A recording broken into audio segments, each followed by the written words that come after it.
Yo guys, so quick tutorial lang. Gawa tayo ng video tutorial for Acuras phone mining. So first, kung naka-Android ka, search mo lang tong Acuras Processor Lite sa Play Store, then click install. So download muna natin and hayaan natin mag-install siya. Okay. Then tapos register ka dun sa link na pinopost ko. Tapos pag may account ka na, punta ka lang dito sa scroll down mo siya sa phones. Okay, then click add phone, tapos verify mo lang ito, tapos scan mo yung QR code. Okay, then installing na yung app na dinadownload natin.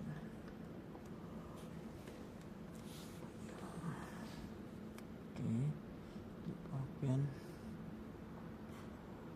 click mo lang skip.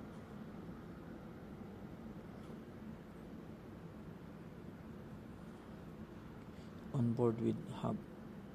Okay, tapos alising up, tapos ito na, scan mo siya. So na-scan na niya. So tapos click mo itong setup work profile, and accept, continue.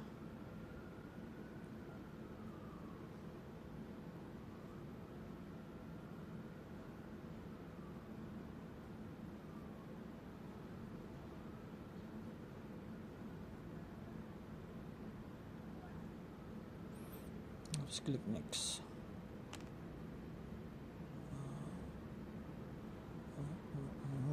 Ayan.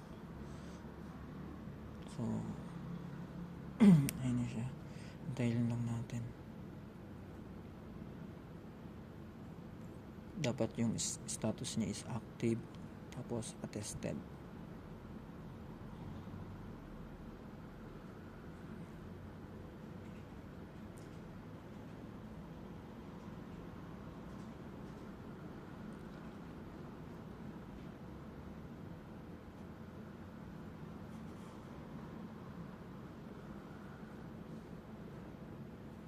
Okay, attested, check na.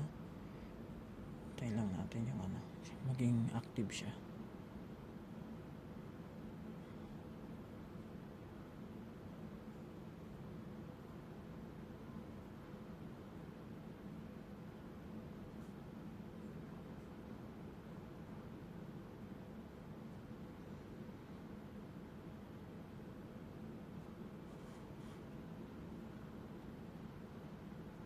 Okay, so pag ganito yung status guys, na-add nyo na siya dun sa nyo, sa Acuras Hub. Okay, tapos ngayon i-refresh lang natin. Dapat dalawa na yung total phones natin. Okay, yan, dalawa na siya. Tapos naka color green, so okay yung status niya.